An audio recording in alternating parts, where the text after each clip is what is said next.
vamos a manejar.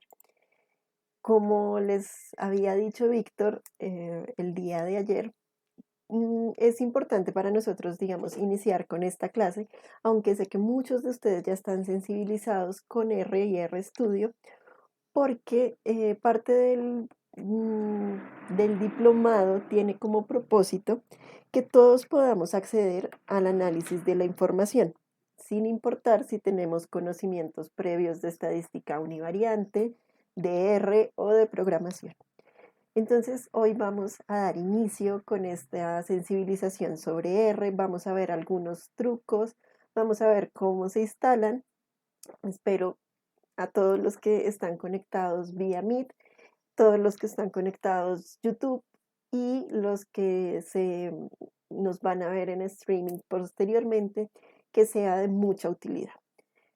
Quiero recordarles que a lo largo del desarrollo del diplomado, si por ejemplo ustedes están corriendo un código de los que vieron en clase y les sale un error, aparece un error en la instalación de paquetes, etcétera, etcétera, etcétera, cuentan con nosotros. Generalmente yo voy a estar al otro lado del chat respondiendo las preguntas sobre problemas de instalación, problemas de ejecución en RStudio. Si se animan a conocernos un poco más y ver otros tipos de cursos, también pues errores en Excel, en Power BI, en Data Studio y bueno, otro grupo de la parte de software. Como les decía, yo soy Estefanía Escarate Rodríguez. Sorprendentemente soy zootecnista dedicada al análisis de datos hace más de 10 años.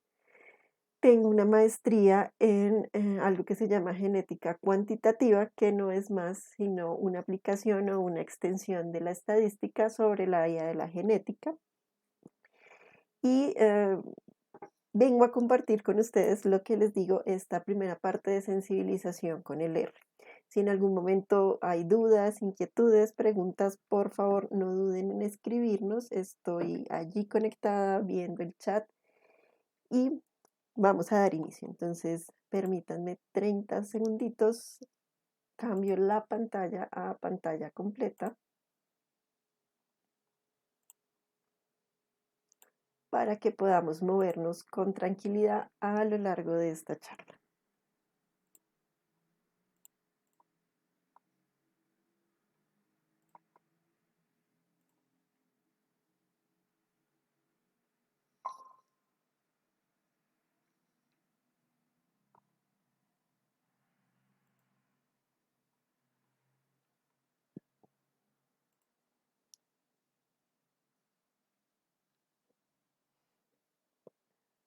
Bueno, me confirman, pero creo que ya es visible mi pantalla. Esta, digamos, segunda clase, que espero que sea muy dinámica, muy chévere para ustedes, es parte del diplomado en análisis multivariante para las ciencias aplicadas en ambiente R. Voy a tomarme solo un minuto para recordarles que el diplomado en análisis multivariante incluye diferentes temáticas en todos estos análisis multivariantes, desde los más descriptivos, como son los PCAs, los análisis de componentes principales, hasta todos aquellos que nos permiten hacer inferencia estadística con análisis pues un poco más complejos, pasando por discriminantes, canónicos, regresiones, etcétera. Entonces, si bien estamos iniciando apenas con estas clases, los invitamos a conocer el temario completo y aceptar este reto. Como lo pusimos en algunos de nuestros, digamos, anuncios, tratar de ser ese profesional que queremos ser. Esto es lo que queremos hacer. Es exactamente para las ciencias aplicadas, porque en mi experiencia un poco particular, por ejemplo, yo que me dedico a las ciencias animales, es muy complicado pues llevar estos conocimientos que a veces son un reto, un dolor de cabeza a una ciencia tan aplicada como, bueno, ¿y para qué un análisis multivariante me puede ayudar en la producción animal? Pues estos análisis son muy importantes cuando yo quiero comparar diferentes matrices económicas y biológicas, de pasturas y animales, etcétera. Y lo que me permiten siempre, siempre vamos a llegar a ese punto, a lograr tomar decisiones basadas en información. Sin más largas, pues a lo que nos trae el día de hoy. Este es el módulo 1, como les decía, es el, digamos, como un preliminar en instalación e introducción al manejo de R y RStudio. También vamos a dar unos primeros pasitos en R. ¿Por qué es necesario que nosotros aceptemos ese reto de programar, de analizar en R? Pues está un poco más asociado a las bondades que nos brinda cualquier software estadístico, pero especializado. Es decir, yo creo que aquí todos sabemos que yo puedo hacer un análisis con Excel. O sea, yo en Excel puedo habilitar la pestaña de análisis de datos y hacer una ANOVA, una regresión, una prueba T. Sin embargo, no voy a tener, digamos, esas salidas un poco complejas, no voy a poder manipular gran cosa de las salidas que yo necesito, encontrar ciertos parámetros asociados a ese análisis. Eso, digamos, va a estar un poco más asociado a las bondades del uso del software estadístico.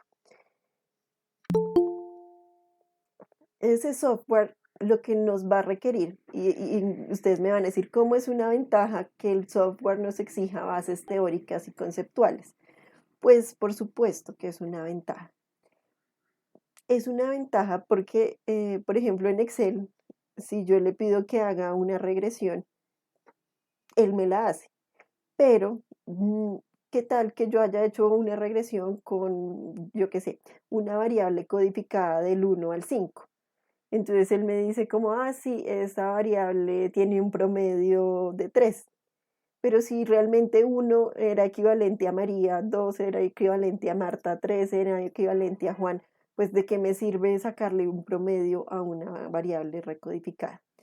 Este tipo de software, pues lo que me va a exigir de cierta manera es entender qué quiero hacer y cómo debo hacerlo. Y eso ya es un plus respecto a otros tipos. Además, pues se facilita la elección de técnicas y análisis adecuados, permite analizar bases de datos con mayor profundidad, lo que les decía, si bien yo lo puedo hacer a través de Excel, lo puedo hacer a través de Access, sacar un promedio, una desviación estándar, insertar una tabla dinámica, yo puedo entender más información cuando acudo a los software estadísticos. Pero piensen que el software de todas maneras solo es una herramienta. Sí, o sea, a veces nosotros nos matamos la cabeza tratando de aprender todos los códigos de R, cómo se citan, cómo se escriben, buenas prácticas en programación. Y si bien es importante y es, digamos, un valor agregado en nuestro desarrollo profesional, realmente, por ejemplo, y se los vuelvo a ejemplificar en mi caso, si yo lo que necesito es unir variables ambientales con variables de pasturas, con variables de animales, pues realmente el aprender profundamente el software no me ayuda a responder mi pregunta. Actualmente los softwares tienen una cantidad de apoyo detrás de ellos, comunidades inmensas, que si ustedes tienen dudas en el código pueden acudir a esas comunidades.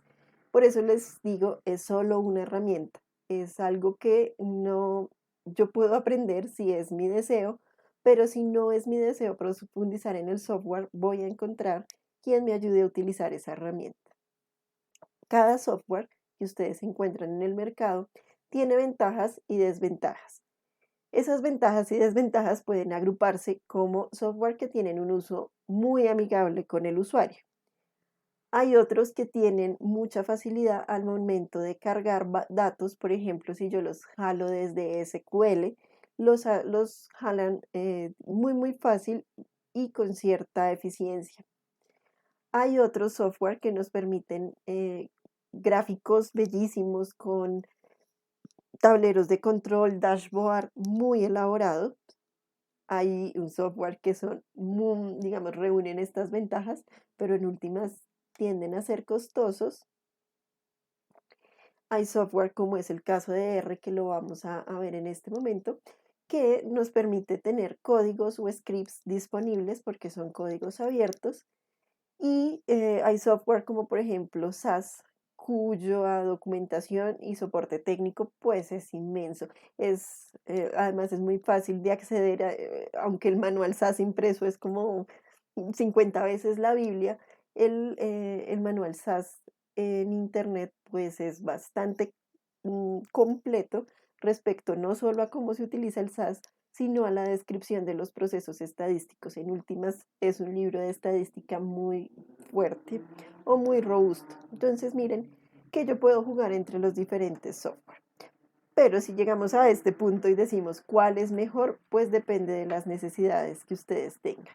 XLStat es un software potente, pero su mayor ventaja es su interfaz, porque está hecho en la misma interfaz Microsoft que nosotros conocemos. Así que su aprendizaje es muy intuitivo. StatGraphics igualmente es un software de manejo muy fácil junto con InfoStat, PAS, MATLAB, R, Minitab, SPSS, SAS, pues son software que tienen una parte de interfaz gráfica y una parte de código, que los hace un poquito más complejos en su manejo. Sin embargo, pues SAS, SPSS, Minitab y MATLAB, al ser pagos, tienen ciertas características que son un poco más amigables con el usuario. Y estadística, pues también lo que nos brinda es una interfaz más suave, que consume menos recursos. Entonces, como se dan cuenta, yo les podría decir cosas buenas y malas de cada uno de estos software. No les puedo decir cuál es el mejor y les contestaré lo que me dijo mi tutor hace muchos años cuando yo hice la misma pregunta, pero ¿cuál software es mejor? Es el que mejor les funcione. Sin embargo, R y RStudio, porque van de la mano, son un grupo de software que reúne muchas ventajas en ellos. Es de código abierto, hay una comunidad enorme detrás de ellos, tenemos una variedad enorme de paquetes, o sea, no se imaginan cuántos paquetes hay, pero también tenemos paquetes muy especializados. Se las pongo de este tamaño. Nosotros en ciencias animales, cuando hacemos evaluación genética, a veces utilizamos modelos bayesianos. Y estos modelos los usamos de una manera tan particular que tienen una connotación y una configuración muy particular a la que se le llama el abecedario bayesiano, que es A, B, C y G. Cuando nosotros, si nosotros, digamos, nos llevamos esto a cualquier otro software, si bien lo podemos hacer, pues tenemos que saber un poco más de programación. En cambio, RStudio ya tiene un paquete instaurado para el análisis bayesiano de datos genéticos animales. Así de puntual es la comunidad generando paquetes. Entonces, sí es una gran ventaja trabajar en R y RStudio. ¿Y qué es R? R es un software creado en la Universidad de Oakland por Rose Aika y Robert Gentleman. Es un lenguaje como tal, o sea, R es muchas cosas. R es una plataforma, R es un software y R es un lenguaje. Pero en últimas es lo mismo. Es un software estadístico desarrollado bajo su único lenguaje, lo que le permite ser independiente a la plataforma. Es decir, R nos va a correr en Windows, en Mac, en Linux y en cualquier sistema operativo que ustedes me digan, sí, R funciona. Eh, sus principales usos, pues obviamente él fue diseñado o creado como un software estadístico. Actualmente su comunidad, y como les decía, dado que es un lenguaje de código abierto, pues la comunidad lo ha ampliado tanto, ha desarrollado tanto sobre él, que ya no solo se utiliza en estadística, también en análisis de datos, y me van a decir que cuál es la diferencia, es digamos un poco más a lo que llevamos el análisis como ciencia de datos, no tanto como no tanto como la estadística tradicional, hace estadística tradicional, hace ciencia de datos, hace machine learning, y hace minería de datos. ¿Que hay software más eficientes? Sí, por supuesto.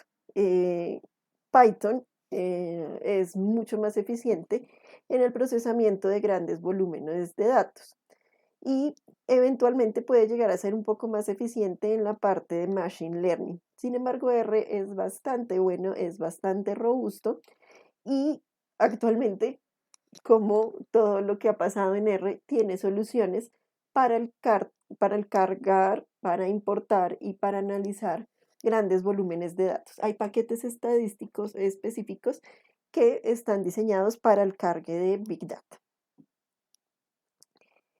Em, ¿Qué más nos permite?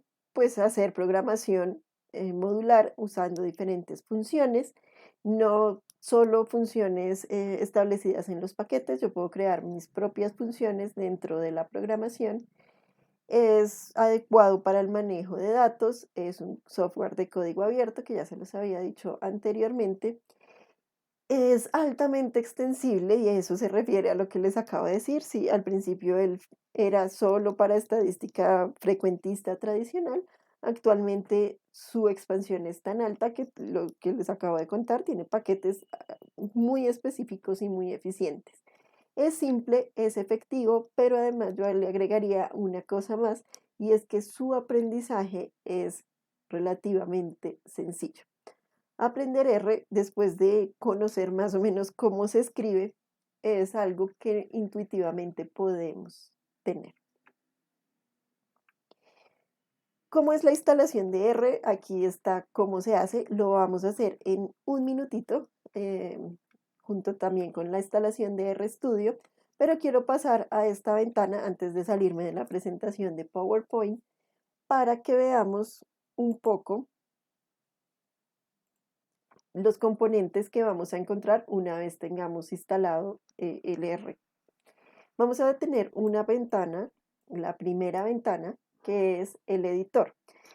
Y vamos a tener una segunda ventana, que es la consola. ¿A qué se refiere esto? RStudio, o sea, las ventanas que nosotros vamos a trabajar, es un editor de R. Y es que yo sé que todos se pueden imaginar, cuando yo trabajo en el Excel y hago, por favor, Excel, calcúlame el promedio, ustedes entienden, o sea, todos entendemos que detrás de lo que nosotros vemos hay un procesador, hay una máquina que está procesando esa función de promedio. Eso, en últimas, es lo que es R.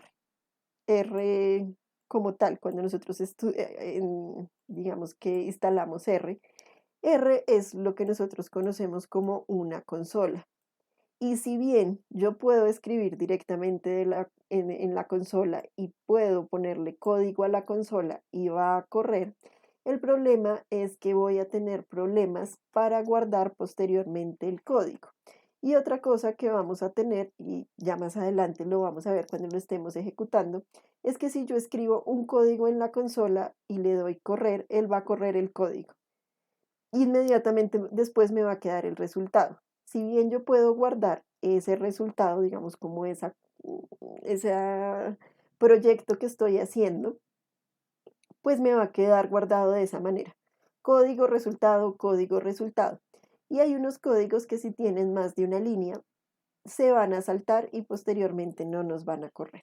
Ya les voy a mostrar esos truquitos. Pero lo importante es decirles que esa consola no viene integrada con el editor o el visualizador, que es lo que yo en Excel vería como las celdas. Por eso necesito agregarle RStudio y RStudio lo que me va a permitir es funcionar como un editor, como un todo. Y aunque me va a mantener la consola porque es allí donde voy a encontrar los resultados, pues lo ideal es que utilicemos el editor. Por el editor tiene muchas ventajas. Entonces, aquí en el editor, como está escrito, están los comandos de ejecución o el script. Al lado derecho, por default, vamos a tener el entorno de las variables. Yo puedo cambiar el orden de las ventanas, quitarlas o ponerlas, pero digamos que en su recién instalado, aquí vamos a tener el entorno de las variables y finalmente vamos a tener una ventana que se llama utilidades, que como se dan cuenta, está compuesta por archivos, gráficos, paquetes, ayudas y visualizadores. Es una ventana un poco más flexible. ¿Listo? Entonces, abandonemos un momento lo que es RStudio y vamos a ver cómo se instala. Primer paso, si yo no conozco nada de R, búsquenlo en internet. Google lo sabe todo como RProject. Y RProject, cuando nos cargue, me va a permitir la descarga para los diferentes plataformas de trabajo tipo Windows, Linux y demás. Entonces, ¿cómo lo instalaría? Simplemente debo darle en Download o darle en CRAN. O sea, puedo hacerlo directamente donde está la palabra o puedo decirle aquí. En cualquiera de los dos casos me va a direccionar a la misma página. En ese caso nos va a direccionar a algo que se llaman espejos y es donde está cargado el software y de dónde puedo descargarlo. Pueden descargarlo de cualquiera. Digamos, en Colombia podríamos bajar hasta Colombia y descargarlo de la Universidad ICESI, que es una universidad en Cali, pero no es obligatorio descargar R en el país donde yo estoy. Personalmente, y aquí no vamos a entrar en discusiones posteriores, a Estefanía Escárate Rodríguez le gusta mucho el servidor de Austria. Es un servidor rápido, con pocos errores, entonces es bastante eficiente para la instalación. Una vez ustedes elijan el servidor, en este caso yo también le di Austria, van a ver la misma ventana, no importa cuál elijan. Y van a elegir a dónde lo quieren instalar, Linux o todos los demás, digamos, plataformas de trabajo, Mac o Windows. Única recomendación, no se les olvide que si lo van a descargar para Mac y como bien lo dice en su nota, si ustedes están utilizando un Mac, digamos que tiene una versión menor a estas que están aquí reportadas, no se les olvide instalar el XQuar, porque esto lo que nos va a permitir es hacer una interacción entre los componentes Mac y el R. Es lo único que tenemos que hacer de nuevo. Pero si no, si es Windows, que es por ejemplo mi caso, como se dan cuenta, simplemente le digo instalar por primera vez. Ahí me va a mandar el instalador, lo voy a descargar, etc. Seguimos los pasos tal cual están. No pueden hacer cambios en la personalización de la instalación, pero yo les recomiendo instalen tal cual está el R. Una vez tengan instalado el R, y aquí sí importa el orden, o mientras instala el R, vayan a RStudio. ¿Listo? Primero hay que instalar R, o sea, no se les vaya a olvidar por ningún motivo que primero se instala el R. Y posteriormente vamos a ir a RStudio. RStudio, el problema en Google es que la primera página que tiene el dominio RStudio no es RStudio. La página para descargar RStudio es Posit. ¿Listo? Entonces es esta de aquí abajo, no es la primera, no es la que dice rstudio.com. RStudio es una herramienta para recuperación de discos y otras cosas. Vamos a ir a este RStudio, vamos a darle que aceptamos sus cookies o si no, pues pueden personalizarlas, pero más allí pues damos el que él nos sugiere. En este caso, como yo estoy utilizando Windows, mi sugerencia es RStudio para escritorio para Windows. Pero si tengo otro sistema operativo con bajar, allí están los otros. ¿Listo? Cuando yo le doy este, pues me va a dar el instalador para mm, instalar pues todo RStudio. En este momento yo no lo voy a descargar, así que no le voy a decir que me guarde el instalador, pero allí ven que es muy sencillo. De nuevo, sigan todas las instrucciones y vamos a encontrar, bueno, ya vamos a instalar. ¿Listo? Cerramos aquí. Imaginemos que hicimos todos esos pasos y vamos a ir a RStudio. Permítanme limpiarles todas las ventanas para que empecemos de cero. Ahora ustedes me van a decir, ¿cómo así tu RStudio es negro? Sí, pero eso es porque yo paso mucho tiempo pegada a este, digamos, a este software, y cuando es blanco van a cansarse mucho más al utilizar el software. Entonces, una recomendación es que si ustedes están pensando en pasar 3, 4, 5 horas pegados a este software, vayan a Tools, o sea, en este momento, cuando terminen de instalarlo, le dan opciones globales y le cambian la apariencia. Personalmente, a mí me gusta mucho una apariencia oscura. Entonces vamos a dar aquí apariencia y miren que tengo un gran número de apariencias de donde elegir. O sea, por ejemplo, esta es azul, esta es, no es negra, es más bien gris. Esta sí es completamente negra. Entonces, en este caso igual no se la voy a cambiar, pero aquí le dirían aplicar y la cambia. Si gusta, si no, esto se va a ver blanco. Pero finalmente vamos a tener lo mismo. Una pestaña del editor, una consola, un entorno de variables, que en este caso miren que me dice que el entorno está vacío, y mi variable y mi ventana de utilidades con sus archivos, con gráficos que obviamente no he hecho. En este momento pues todavía no hemos hecho ningún gráfico, paquetes, ayudas, visualizadores. Estos dos son visualizadores, tanto Beaver como presentación. Ya conociendo este entorno, pues ustedes pueden correr el material que desde Blue Note les hemos compartido o les queremos compartir. La idea de estas 3 clases iniciales no solo es que tienen el acceso completo a las cátedras, bueno, a las masterclass, sino que van a tener igual el apoyo de un experto si necesitan correr cualquier cosa que no les haya funcionado, pero también el material de trabajo. En este caso, nuestro material de trabajo se llama Iniciando con R. Permítanme, lo movemos aquí un poquito en la carpeta para que podamos visualizarla.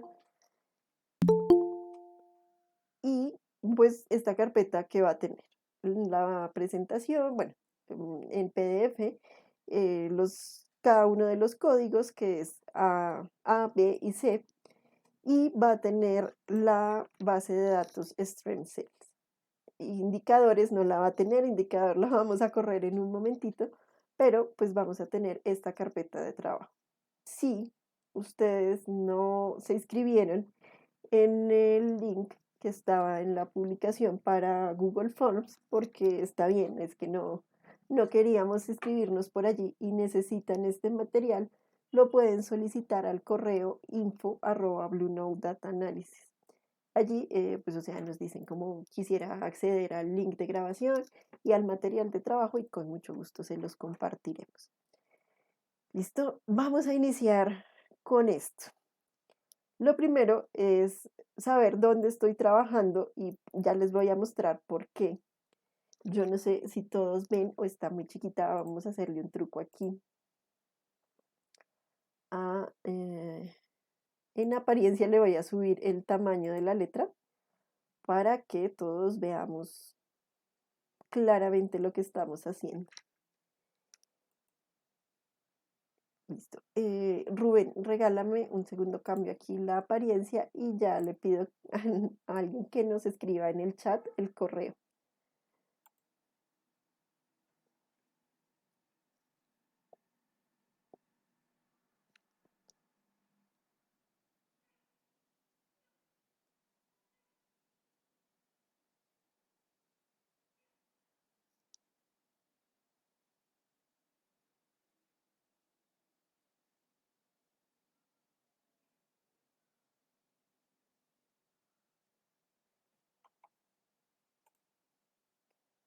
Ok, carga rápido. Listo. Entonces, si se dan cuenta, hemos ampliado un poquito el tamaño de la letra para que veamos mejor. Eh, ¿Qué es lo primero en R? Bueno, ya lo instalamos, ya tenemos estos editores. Si, dado el caso, ustedes les aparece solo la consola, se van a dirigir a la parte superior y van a señalar este símbolo que es como un más con una hojita detrás. Y de una vez, ya que lo tenemos aquí abierto, quiero mostrarles que RStudio no solo les va a permitir escribir código R. Entonces, por ejemplo, hay gente que trabaja R y Python simultáneamente y les gustan editores tipo Atom y está bien, o sea, yo digo, por ejemplo, Anaconda y Atom son muy buenos también, pero si realmente solo estamos enfocados al análisis de datos y lo que les mostraba al principio, R es muy eficiente para esos campos en estadística y analítica de datos, pues RStudio es un entorno muy amigable que también me va a permitir escribir script para Python, para SQL y me va a tener agregados como son R Markdown y digamos otras cositas como RHTML. Entonces miren que es también bastante versátil y nos va a permitir interacciones con otros software. Pero digamos que en este caso lo que vamos a hacer es crear nuestro primer script, que es un script en R. En este caso le daríamos la primera función y vamos a tenerlo allí disponible en blanco. Yo no voy a empezar a escribir desde blanco, para eso hemos creado un poco este material para que lo vayamos corriendo juntos, pero sin tener que empezar desde cero. ¿Por qué lo queremos que lo vean de esa manera? Porque, digamos, ustedes quieren hacer una gráfica, yo que sé, una gráfica de barras. Pueden acudir a herramientas o comunidades como RGallery o ArtGallery, como deseen pronunciarla. Y allí van a tener una galería completa de, sí, o sea, de gráficas. Mira que ahí ellos mismos dicen, bienvenidos a esta galería de gráficos. Ustedes eligen el que quieran hacer. Empecemos, no sé, por este de violín que está cargando muy rápido. Y él les va a mostrar el código. O sea, no tienen por qué preocuparse de escribir el código desde cero. Yo si quiero hacer esta gráfica, voy a tener el código disponible. Allí está escrito. Las librerías que necesito, dónde incluir los datos y cómo seguir en los pasos a pasos. Entonces, es muy común que nosotros pues no iniciemos desde cero. Por eso, aquí gran parte de lo que quiero mostrarles con RStudio y esos primeros pasitos es, son unos tips para entender cuando uno copia y pega un código o cuando le pasan un código o un script, qué es lo que estoy leyendo y cómo lo estoy leyendo. Lo primero, estos signos de peso, de numeral, perdón, o de hashtag RStudio, son una forma de comentar en R. Todo lo que esté que inicie con el signo numeral o esté encerrado entre numerales no me lo va a correr R, o sea, no lo va a entender como un código, él lo va a entender como un comentario. Entonces es muy común que nosotros encontremos cosas de este estilo, como, hola, este es el código de inicio.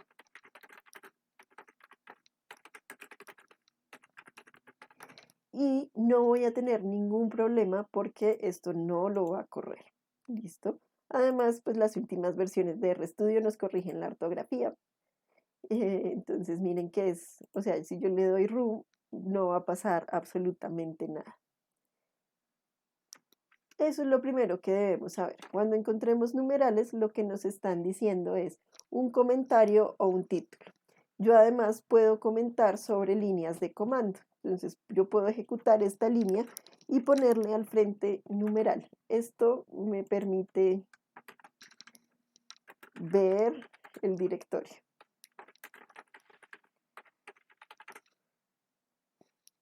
y puedo correrlo. Miren que le voy a dar correr de una vez para que me muestre lo que quiero saber.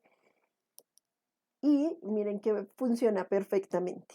Esas facilidades en la escritura del editor, y es lo que les decía que no puedo hacer directamente en la consola, o sea, pues en última sí puedo escribir en la consola, pero me va a quedar de esta manera mi código y el resultado inmediatamente debajo. Mientras que en el editor yo puedo modificarlo, cambiarlo, darle enter y demás, y no lo ejecuto hasta que le dé este botón de arriba que dice run. Literalmente R corre. O sea, aquí no vamos a ejecutar que ejecutar R, vamos a correr todo este código. Getwd lo que me permite es ver en qué directorio estoy trabajando. En este caso estoy trabajando en el computador de Víctor que me tiene como invitada y estoy trabajando la carpeta en descargas. ¿Por qué lo estoy haciendo de esa manera? Pues intencionalmente, si ustedes han descargado esta carpeta que como les digo va a estar disponible para que ustedes la soliciten, pues seguramente la tendrán en descarga o en el escritorio o en los documentos o en otro lugar. Si bien lo ideal por nuestra salud mental, y de una vez se los digo también como una buena práctica de programación, estos directorios deberían estar en una carpeta exclusiva que se llame R y ustedes le asignen, o sea, por ejemplo, SAS, User, Victor, R, iniciando con R. Y ya saben que todas están direccionadas allí. O sea, en esa carpeta R voy a tener otras carpetas, pero todas van a ser con códigos R. Es mucho más fácil manejarlo y entender, digamos, las carpetas si las tengo organizadas de esa manera. Pero digamos que este es el caso. La tengo en descargas. ¿Qué pasa si no la tengo en descargas? O sea, mmm, voy a ponerla un poquito antes. Y de una vez se van a dar cuenta para qué es este comando. Es para redireccionar carpetas. Entonces vamos a empezar desde este ejemplo. Imagínense que yo le doy el get y me dice que estoy en la carpeta de usuarios de Víctor. Pero es que ahí yo no estoy, o sea, ahí no está mi directorio está en descargas porque lo descargué justo esta mañana. ¿Cómo hago para redireccionarlo? Pues es el siguiente comando que se llama set. Set nos va a permitir grabar todo en cualquier carpeta, en cualquier parte del computador. Pero yo cómo obtengo esta ruta que tengo que pegarle al comando set. Un truco que nosotros usamos desde Blue Note es utilizar el comando file choose, que nos va a permitir conocer la ruta del archivo que yo quiero trabajar. Entonces, hoy vamos a empezar corriendo un análisis con la librería que se llama Stem Cells. Entonces, la voy a marcar porque miren que ella sí está en este equipo de descargas iniciando con R. Y ahí tengo la dirección completa. Ahora, yo no necesito el archivo, el nombre del archivo, solo necesito la carpeta donde él está posicionado. Entonces le voy a dar control C, le voy a dar control B,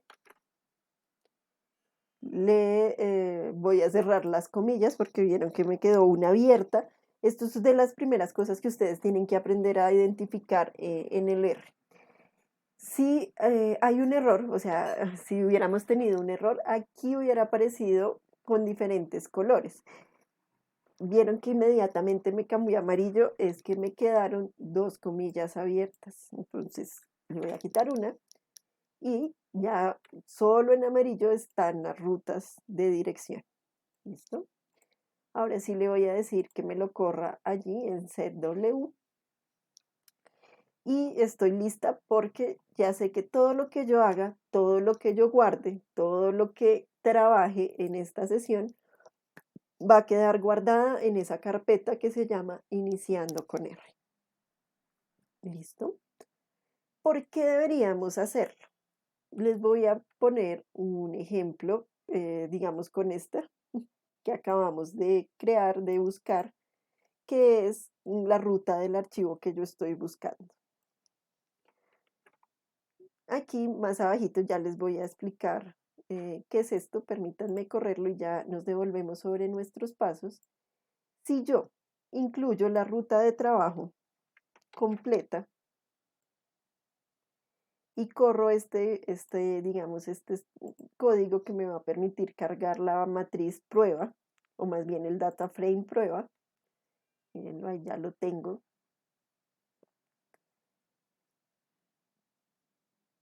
Pues, ¿qué va a pasar? A todos nos pasa. Imagínense que ustedes descargaron esto en el escritorio, porque, no sé, tienen las descargas en el escritorio, pero después los mueven a sus documentos. Entonces yo en este momento lo que voy a hacer es pegar una parte del archivo,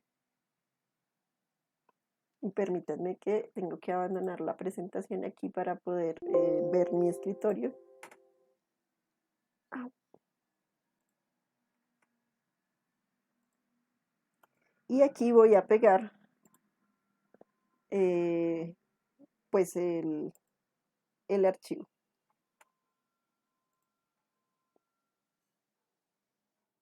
Y voy a hacer o sea, lo voy a eliminar de mi carpeta de trabajo, de la que tenía allí que se llamaba Iniciando con R. Entonces miren, lo que hice de aquí es que es como si hubiera hecho un cortar y pegar y hubiera movido mi archivo de la carpeta de descargas, iniciando con R, al escritorio.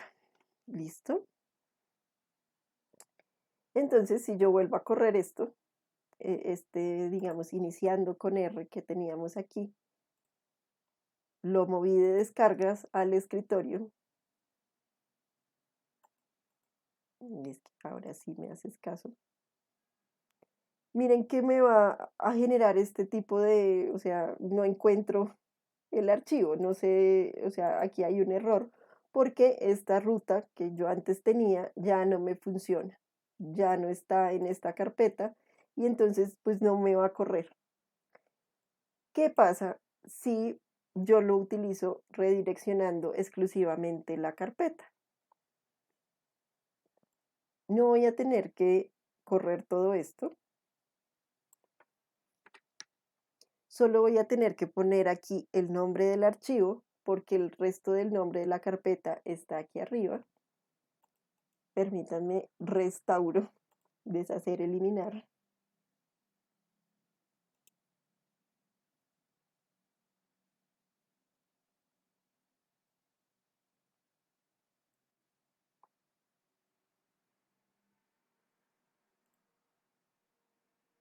Es que como la eliminé me toca pasarla otra vez desde el escritorio.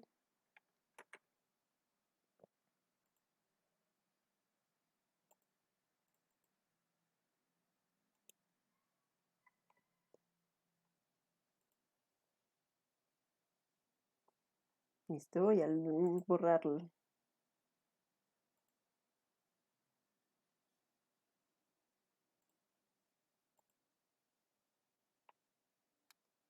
A ver, por favor.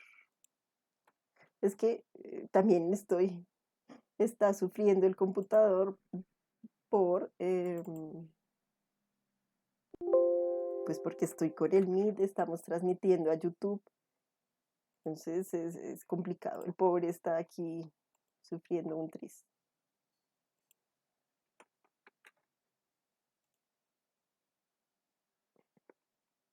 Copiar a descargas.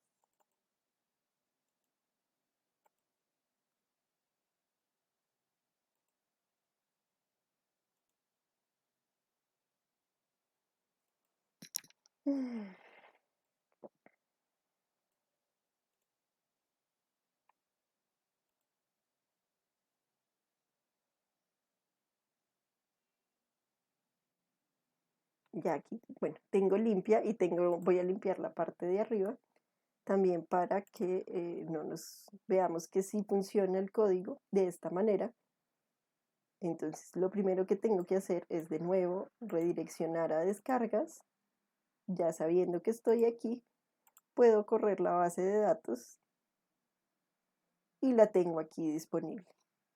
¿Vieron? O sea, ¿Y qué me permite eso? Si yo muevo la carpeta de descargas a mis documentos, por ejemplo, pues simplemente redirecciono de aquí y todas las demás bases de datos que utilice o no utilice, por ejemplo, miren que aquí hay otras citadas, pues no van a cambiar, no voy a tener que cambiar, sino únicamente el nombre de la carpeta.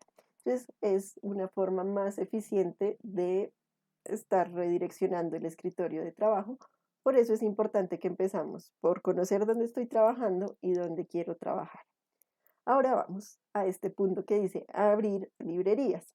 ¿Qué son las librerías? También llamadas paquetes, son recopilaciones de funciones creadas por diferentes autores que me permiten hacer cosas, hacer un proceso. Por ejemplo, Library Read Excel, lo que me permite, como su nombre trata de mostrarlo, es leer cualquier archivo en Excel. Entonces, cuando yo les mostraba este código que dice prueba Read Excel, y tiene el nombre del libro de Excel más su hoja, la hoja, pues lo que estoy haciendo es cargando bases de datos desde Excel.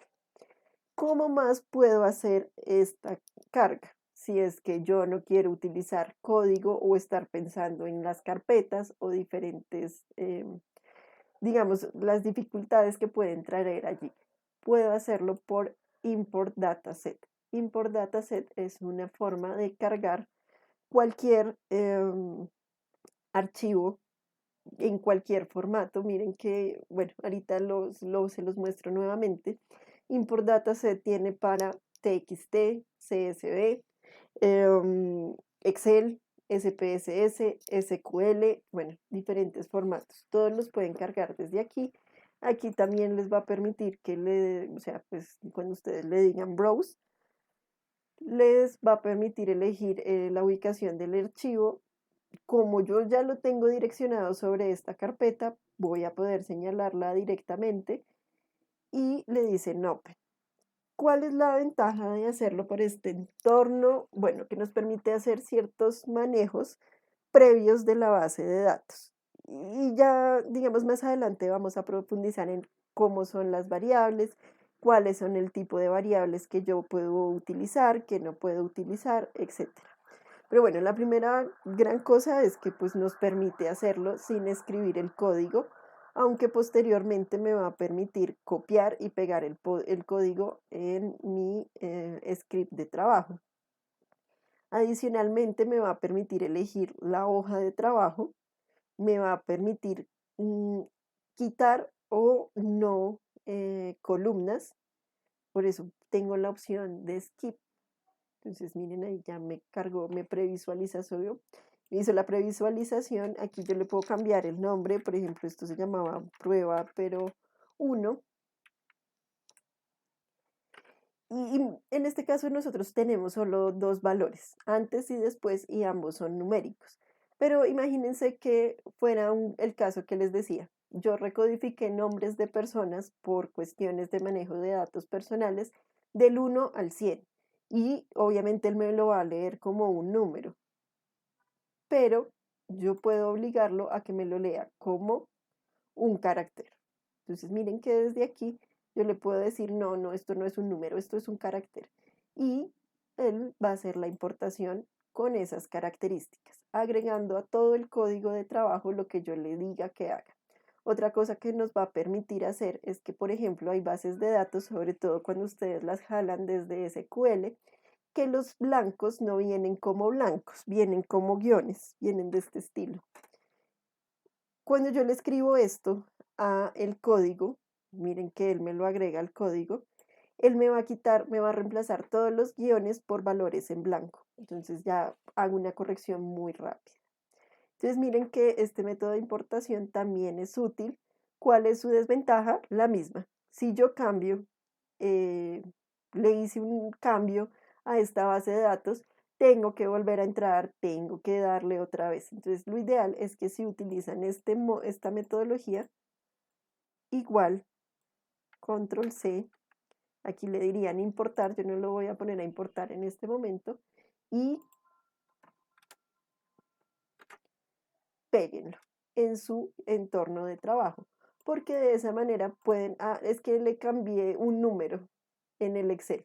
vuelvo y corro y él lo carga rápidamente, sin hacer todo el paso aquí atrás. Entonces, miren, ya sabemos cómo importar datos de una base de datos. Ahora, ¿cómo la podemos visualizar? Hay dos formas. La forma rápida, que es escribir de nuevo el nombre de la base de datos, y la vamos a visualizar aquí abajo en la consola. Ahí está mi base de datos. La segunda manera es irnos a nuestro entorno de trabajo. Al final hay una hoja Excel, pues no sé, es como una hojita de trabajo. Creo que en este momento se ve como un cuadrito blanco. Clic allí y él lo que va a correr es el comando view prueba y me va a permitir visualizarla aquí. Visualizarla aquí me permite cambiar su orden, por ejemplo, de mayor a menor, de menor a mayor, como nosotros lo necesitemos. Me permite hacer ciertos filtros, o sea, quiero ver los valores que estén en 50, por ejemplo. Eh, lo que yo necesite, pero quiero que sepan que el cambiarle el orden aquí, o sea, que yo lo puse allá de mayor a menor y aquí también lo voy a poner de mayor a menor, no cambia la base de datos definitiva. Es decir, yo aquí lo único que estoy haciendo es modificando el orden de la visualización que estoy haciendo. Pero esta base, esta de aquí, con 18 observaciones y dos variables, sigue teniendo el mismo orden. Eso es importante porque cuando grafiquen alguna vez y quieran, ay, pero es que yo lo ordené y siguen saliendo en desorden los datos, es porque hay que ordenarlo directamente desde el código. El visualizador solo es una manera rápida o más fácil de visualizar los datos. ¿Listo? ¿Qué otra manera tengo para previsualizar que yo hice algo bien? Utilizar el comando head. Head lo que me va a permitir es observar, por ejemplo, en este caso, los 10 primeros valores, del 1 al 10, como están ahí. Que no, yo no quiero los 10 primeros valores, yo en realidad quiero saber si escribí bien los valores, entonces solo quiero ver el head, o sea, el primer valor. ¿Ven? Entonces, con modificar todo lo que diga n, yo voy a poder modificar la visualización de mis datos. ¿Cuál es la dimensión de mis datos? La estoy viendo aquí. Son 18 observaciones con dos variables, pero si requiero verlo en la consola, el comando para utilizar es dim. Y quiero, no sé, espero que se hayan dado cuenta entonces cómo está conformado el lenguaje de R. El lenguaje de R, vamos a saltarnos por aquí.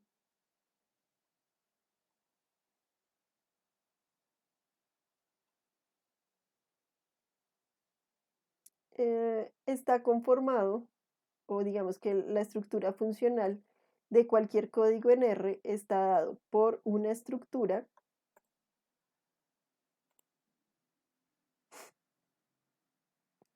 que comprende una función, en este caso es ggplot, pero sabíamos, por ejemplo, la función head, read Excel, dim, por una base de datos que yo tengo que trabajar.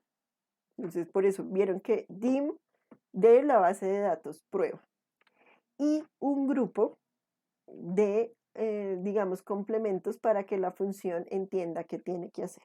Entonces, si bien este ejemplo es con ggplot, que ya también vamos a ver cómo funciona el ggplot, pues van a ver que todas las estructuras, todo el código R funciona de la misma manera.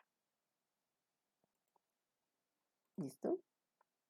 Una función, una base de datos, un cuerpo que me permite, o sea, que permite complementar la función. Head, base de datos, 10 valores.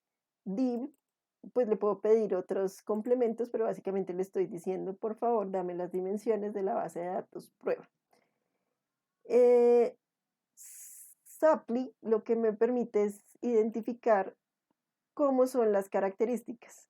Ya lo habíamos visto hace un momento, son características numéricas, pero cuando yo tengo una base de datos con 500 variables, pues es muy interesante saber si todas están numéricas, si todas, digamos, las que deberían ser alfanuméricas se están leyendo como alfanuméricas, etcétera.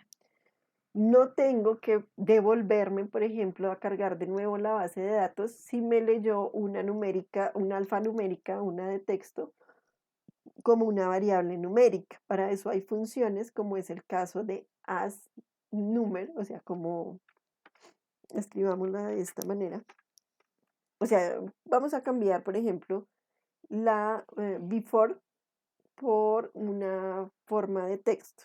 Entonces yo lo que tengo que decirle es, mira, prueba que tiene la variable before, pero si escribiera bien, pues hasta él me ayudaba. Prueba, cuando yo le doy el signo pesos, él me va a permitir elegir entre variables. Entonces, por ejemplo, before, R va a entender este símbolo que parece una flechita, pero en realidad está compuesto del signo menor que y guión como as.factor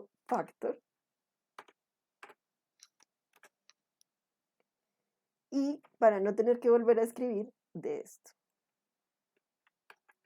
Básicamente lo que yo le estoy diciendo en este momento es sobreescribe la variable before como un factor.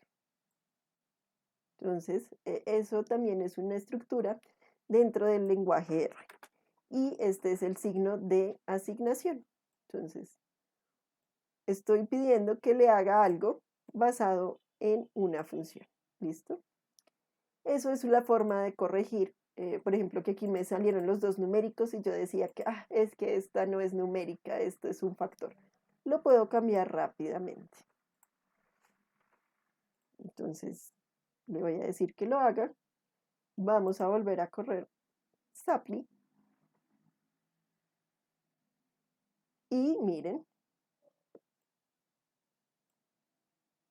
ahora tengo un factor y uno numérico.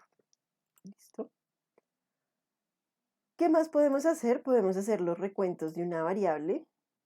Entonces, en este caso estoy diciendo que por favor, con la función table de la base de datos prueba, me diga cuántos valores hay en la variable 2. Pero es equivalente a este tipo de escritura. Miren que si yo hago, aquí no le voy a poner 2. Imagínense que quiero la variable 1, que quiero a before. Entonces voy a correr a before. Miren, ahí está. Es equivalente a esto mismo, a escribir prueba, signo pesos, before o pues after. Allí lo tengo también. Miren que es exactamente igual estas dos formas de escritura. Entonces, también puedo hacer recuentos. ¿Qué más puedo hacer? Puedo hacer el summary. Pero si yo hago el summary en este momento, solo me va a sacar el resumen de la variable after, porque acabo de cambiar before a una variable, digamos, como de factor. Si yo la quisiera devolver a una variable numérica, todo es posible. Aquí se vale cambiar de opinión. Lo único que tengo que hacer es asNumeric. Miren que hay muchas formas de llamar un factor. Pero en este caso voy a llamarlo como numeric.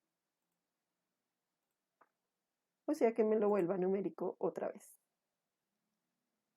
Y puedo correr este tipo de summaries, que lo que me va a permitir es visualizar mínimos, máximos, primer cuartil, tercer cuartil, media y mediana. Son conocimientos rápidos.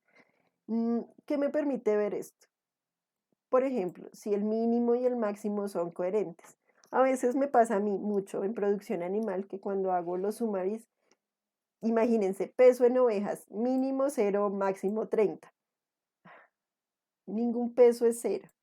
Hay valores ausentes a los que le asignaron 0. Hay que corregir ese tipo de cosas. ¿Listo? Podemos hacer otro tipo de pruebas, como son, por ejemplo, las correlaciones, que lo que me van a permitir es ver el grado de asociación entre, digamos, las variables que yo tengo allí.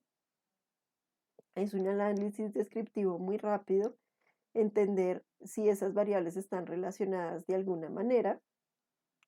Entonces lo puedo visualizar rápidamente, pero si no lo quiero ver como una tabla, porque ustedes me dijeron como, ah, sí, dio 0,7 y eso qué. Bueno, pues lo podemos correr como una gráfica.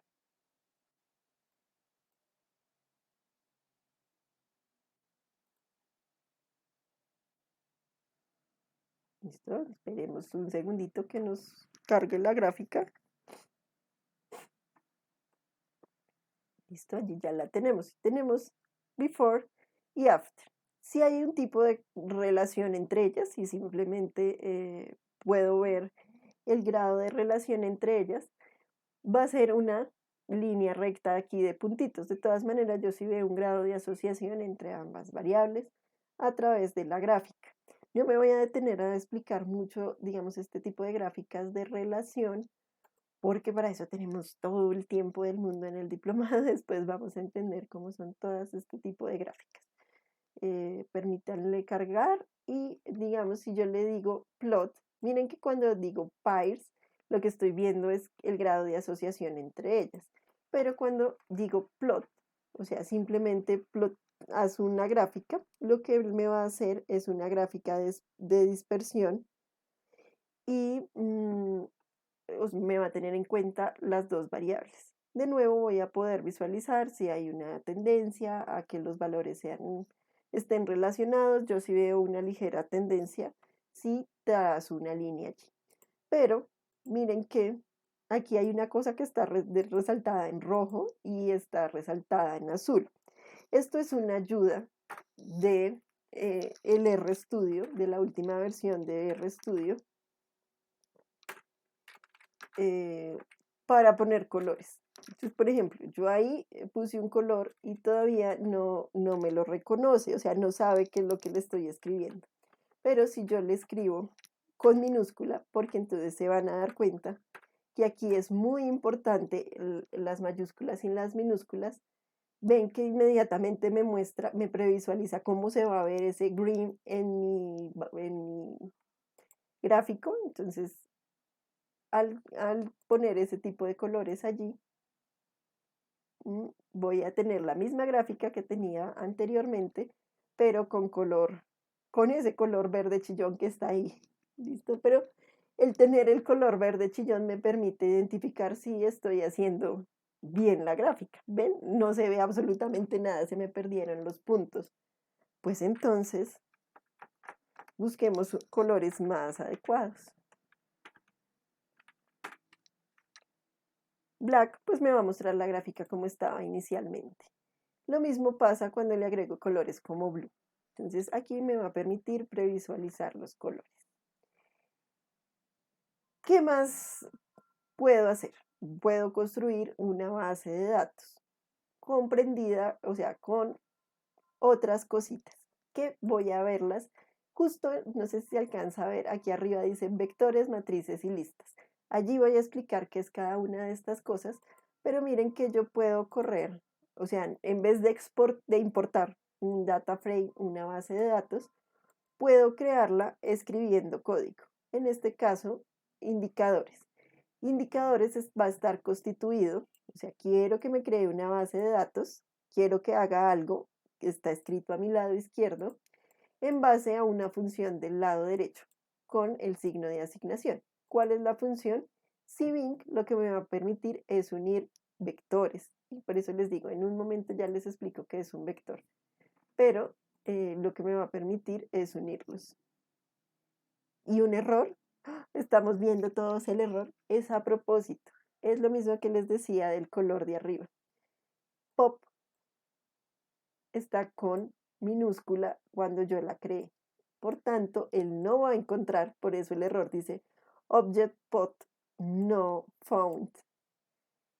Ese error es de los más comunes que ustedes van a encontrar. Y de una vez les digo un tip para la vida. Si se van a comunicar con nosotros es que tengo un error en la corrida y no sé cómo arreglarlo, no solo me manden el código. ¿Sí? O sea, si ustedes me dicen indicadores y solo me mandan esta línea de trabajo, Eventualmente yo solo les puedo decir, no, pues aparentemente está bien escrita. Estás dándole el signo de indicación y si bin es la función. ¿Qué necesito? Que envíen el error. Cuando yo leo este error, pues ya les puedo decir, es que la variable pod la tienes mal escrita. Y pues ya si la escribo bien todo en minúscula, miren que allí está perfecto. Ahora tengo en mi entorno de trabajo una matriz compuesta de A, B, C y D y diferentes factores. También puedo crear digamos, esta base de datos como un data frame. Aquí lo que estoy haciendo es la unión de vectores, creando una matriz, pero también puedo crear un data frame. ¿Qué es un data frame? Es una base de datos compleja que está lista para el análisis. Entonces, miren la diferencia cuando yo creo indicadores, me crea una línea, mientras que indicadores 1 me la va a leer como indicadores 1 está compuesto de diferentes vectores que contienen caracteres alfanuméricos y numéricos. Entonces miren que aunque son equivalentes, pues una está un poco más completa que la otra. Adicionalmente puedo agregarle nombre a las columnas. En este caso voy a utilizar indicadores, pero también funciona con indicadores unas, o sea, con matrices y data frames. Solo hay que decirle call names, esa es la función que nos permite cambiar el nombre de las diferentes columnas. Entonces miren que si yo vuelvo a correr indicadores y lo voy a correr aquí en la pantalla, ya no me dice A, B, C y D, sino ciudad, población, menores de 5 y desempleados en el 2013. Títulos un poco más dicientes dentro de la tabla. Si yo ya la tengo lista y organizada, puedo exportarla a mis carpetas. Entonces, por ejemplo, Write Table me permite exportar archivos TXT en formato pues TXT. No sé si han notado que tenemos dos pantallas, entonces a jalarla desde la segunda pantalla, aquí está, indicadores. Pero es que también quiero exportarla para Excel. Bueno, yo la puedo exportar para Excel, pero escrita en CSV. Y depende de cómo tenga configurado mi Excel. Miren que aquí hay una notita para que no se les olvide. Si el separador que ustedes utilizan en Excel es coma y su separador decimal es punto, write CSV tradicional. Pero si están trabajando con separador punto y coma y el decimal es la coma, CSV2. Vamos a hacerlo por el CSV2. Miren que yo aquí ya lo tengo y él automáticamente me lo va a poner con el simbolito de Excel. ¿Por qué? Pues porque lo va a abrir desde Excel. Entonces, no se preocupen, puedo hacer exportaciones directamente a Excel. Y a la inversa, también puedo hacer importaciones desde otros formatos que no sean Excel, como por ejemplo el TXT. Entonces acuérdense que ahorita lo exportamos y ahorita lo estamos trayendo de vuelta y lo está leyendo perfectamente. Recuerden que esta variable no es prueba, es indicadores. Entonces 4, 4, 5 variables. Me lo está leyendo perfectamente. TXT también lo puedo importar desde el database o el import database. Aquí está. Puedo leerlo. Esta parte de abajo que dice from text es para CSVs 1 y 2, aunque también puede leer TXT, SPSS, SAS y STAT. Él puede leer cualquier formato de estos software. Tiene cierta integración con ellos. Y finalmente, ¿yo qué debo hacer con mis datos? Pues visualizarlos. Miren que cada que yo escribo un color, él me lo va a previsualizar en el editor. Aquí tengo la distribución porcentual de la población por ciudad. A, B, C y D. Ya podemos saber que, por ejemplo, la ciudad B aparentemente tiene más población, pero a mí no me gustan los países, puedo hacer lo mismo. Población, en este caso es población menor de 5 años por ciudad, y lo puedo poner en términos de barra. Entonces, es una comparación diferente, es una forma diferente de visualización. Las gráficas también puedo modificarlas. Miren que yo puedo modificar el escalonamiento de las gráficas, puedo poner cómo van a ser los colores. En este caso yo elegí 4 colores. Puedo poner cuál es el argumento que va a ir aquí abajo en la leyenda, etcétera, etcétera. Puedo cambiarle su título, pero esas son cosas que vamos a aprender lentamente cuando corramos R. Todas esas, digamos, como minucias de cómo puedo yo modificar una gráfica, una visualización, un dashboard, lo que ustedes necesiten. Pero lo que quiero que veamos en este primer inicio, en esta parte A de iniciando con R, es que tengamos en cuenta que cualquier cosa que yo haga va a estar conformada por una función, una base de datos, en este caso pues la base de datos son los menores de 5 años, que está en la base de datos X, y un complemento para manipular esa función. Siempre vamos a tener este tipo de cosas, aunque espero que lo hayan notado, por ejemplo, get no requiere nada entre el paréntesis. Get es una de las pocas funciones en R que funciona sin ningún parámetro. ¿Por qué? Pues porque es una función de visualización de ruta. Es por eso. Listo. Ya dejo de saltarme la presentación, se los prometo. O sea, uno crea la presentación y después se la va saltando. Perdón. Ahora sí vamos a pasar a ese segundo capítulo. No me asustes. A ese segundo capítulo que sería este archivo que se llama vectores, funciones, bueno, funciones en R, vectores, matrices y listas. También hacen parte de este módulo, es la segunda parte del módulo.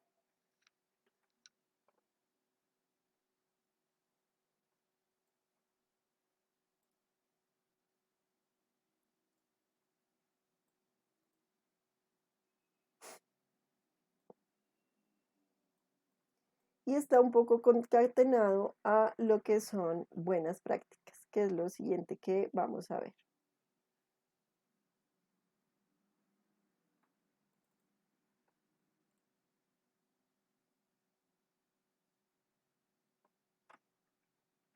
¿Listo? Yo les decía algunas buenas prácticas. Organiza tus archivos. Entonces, primero, pon los archivos de R en una carpeta que se llame R. De hecho, cuando ustedes instalen el R, lo primero que les va a instalar él es una carpeta en sus documentos con el nombre R.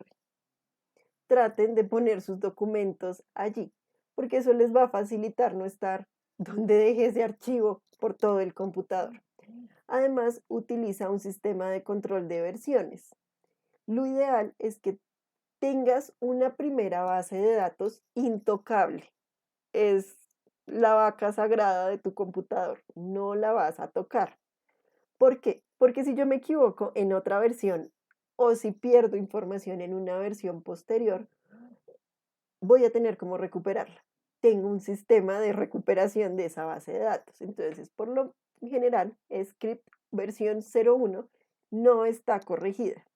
Le he creado un duplicado que es script versión 2, la versión 2, en donde he manipulado los datos, he quitado información, he puesto caracteres, he reemplazado, he organizado como yo quiera.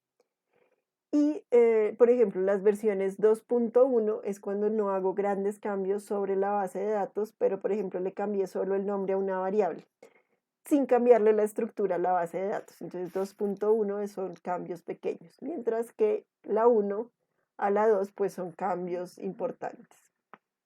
Como les decía, aloja todos los archivos relacionados con un mismo proyecto en una única carpeta.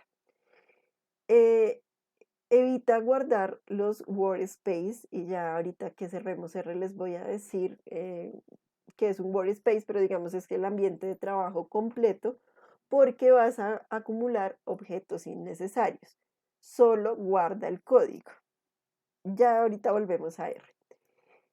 Explica y comenta tu código porque si tú me pasas, o sea, ustedes se dieron cuenta, cuando yo les pase el código, cada código está diciéndoles, miren, con esto se hace esto, con esto se hace una gráfica, con esto le cambias el color. Entonces es muy fácil que ustedes lo entiendan qué es lo que hace cada función. Si yo no comento el código después no tengo ni idea qué estoy haciendo. Y lo último es sigue las reglas de sintaxis y estilo, que tal vez es lo más difícil. Y de nuevo, ahorita en un segundo volvemos a R, van a ver que el código no está escrito todo en la misma sangría. Hay partes que están corridas. Eso es para denotar que tengo una función principal y dentro de esa función otros parámetros, pero no están al mismo nivel de la función, son parámetros dentro de la función, entonces están un poco movidos. Tratemos de utilizar este tipo de sintaxis.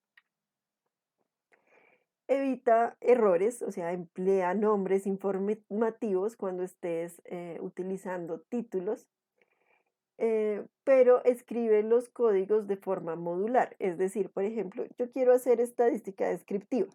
No le pongas solo estadística descriptiva y todo el código de ahí para abajo. Tómate el tiempo de comentar estadística descriptiva, promedio, media y desviación estándar, gráfica de barras, pie chart. Y eso te va a tener módulos que puedes correr más fácilmente, que puedes encontrarlos y va a evitar que donde dejé tal código, que es donde estaba esa gráfica, etcétera. Trata de no hacer repeticiones en el código. Repeticiones en el código como hice yo a propósito hace un rato. Es decir, que puedo crear una data frame con escribiendo data frame o puedo crear una matriz escribiendo cbin. Ese tipo de duplicados traten de evitarlos. ¿Listo? Ahora, eso es como las buenas prácticas que estamos trabajando.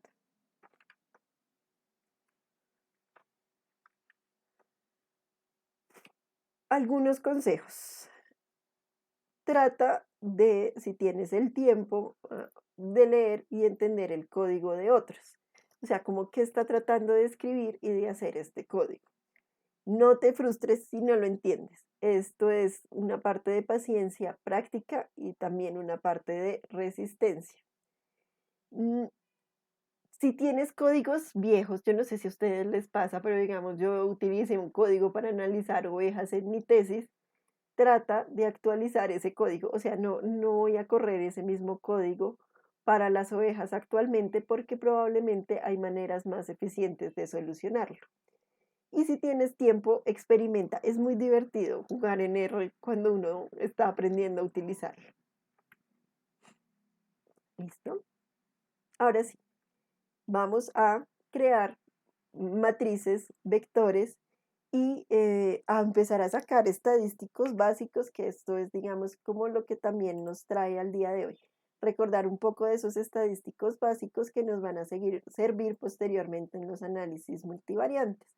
Acuérdense, por ejemplo, ayer Víctor les decía, es que nosotros tenemos que utilizar diferentes tipos de medidas, diferentes, digamos, no todas son lo mismo, hay medidas euclidianas, etcétera. Pues vamos a recordar un poquito qué son vectores, matrices, listas, data frames y cuáles son las estadísticas básicas. Entonces, los vectores son objetos que están conformados por o sea, por caracteres similares. ¿Y a qué van? Pueden ser lógicos, que contienen valores como true o false, o T y F. Pueden ser valores numéricos, reales, o sea, toda la gama de números reales. Pueden tener solo valores enteros que nosotros conoceríamos esto como variables discretas. Ejemplo rápido en producción animal, por ejemplo, número de lechones nacidos. Pues no puedo tener 5 lechones y un poquito. Tengo 5 lechones, números enteros. Puedo tener valores dobles, que no es que sean dobles, sino que son valores reales, pero tienen un grado de precisión, digamos, mayor, más decimales, etcétera. Hay números complejos, que son, pues, pues, son números complejos, ¿no? Hay que entrar más allá de esa definición. Podemos tener caracteres, podemos tener datos NA, que son datos no disponibles, y podemos tener datos NAM, que generalmente ocurre cuando yo le digo, mira, léeme como número esta variable, y por allá esa variable tenía una A. ¿Por qué? Pues no sé, porque a alguien se le fue mal en la definición, en la escritura, en la digitación. Esa A que aparte pues la forcé a un número, pues va a aparecer como un valor NAM, es decir, no es un número. Entonces, los vectores están compuestos de una misma forma de variable. Por ejemplo, el vector razas está compuesto de valores de texto, mire, caracteres. 4 valores caracteres que son persa, Maine Cook, bengala y siamés. Yo lo estoy previsualizando aquí, pero también lo puedo visualizar en la consola si lo necesito, ¿sí? Pero si no, o sea, si yo necesito escribir persa, Maine Cook, bengala y estar copiándolos, pues es mejor tenerlos en la consola. Pero si solo estoy haciendo como una exploración rápida, puedo estar visualizándolo en el entorno de trabajo. Lo mismo para pesos, voy a poner el peso promedio de esa raza. Entonces, pesos me cargó perfectamente, tiene 4 valores y son valores numéricos. Ahora, si yo quiero obtener posiciones dentro de un vector, lo único que tengo que poner es la función C y buscar, por ejemplo, cuál es la raza 2 y la raza 4. La raza 2 y 4 son Maine Cook y Siamés. ¿Para qué me sirven este tipo de búsquedas? Cuando yo estoy buscando un elemento conocido, o sea, desconocido el elemento, pero conocida su posición. Ay, es que no sé cuál es el valor de la lactancia número 4 de la vaca número 2. Listo, sé cómo obtenerla. Y también puedo obtener como todos los elementos excepto uno. En este caso es como muéstrame todos los elementos menos el 1.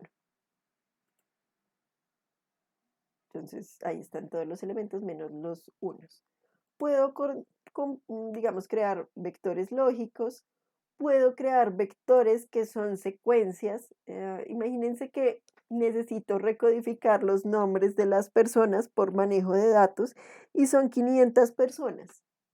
Puedo crear ese vector S que va de 1 a 500. En este caso solo dejémoslo de 1 a 5 para ver que funciona. ¿Y dónde está? Pues o lo visualizo aquí o lo visualizo aquí. Son números enteros del 1 al 5. Entonces miren que él cambia la forma porque entiende que aquí no hay decimales. Puedo también utilizar la función sec y es lo que les decía de evitar repeticiones. Si yo voy a crear una secuencia con la función, o sea, haciendo del 1 al 5, traten de no crear una secuencia del 1 al 5.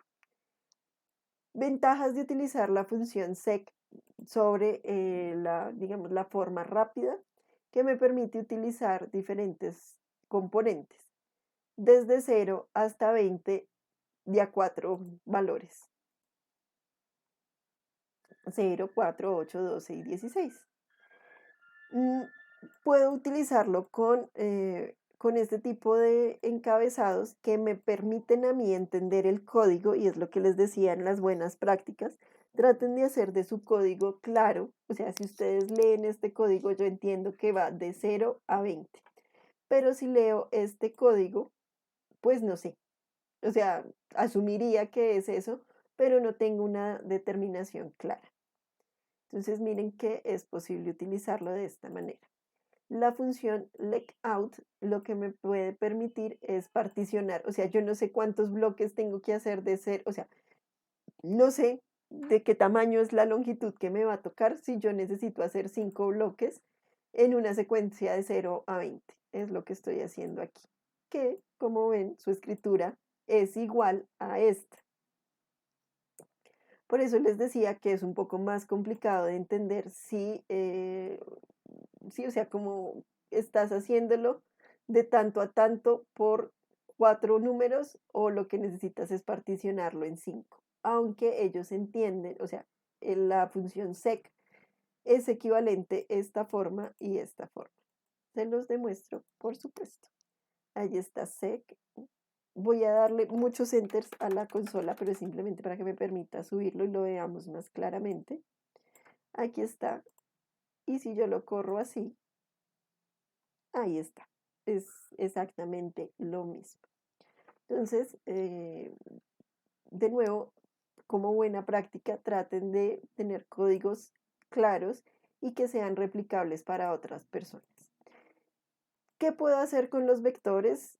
Pues todas las funciones vectoriales que existen, pues en realidad serían matriciales, que son las de álgebra matricial. A más b en un vector es simplemente la sumatoria del vector 1 con el vector 2. A menos b es la resta del vector a con el vector b.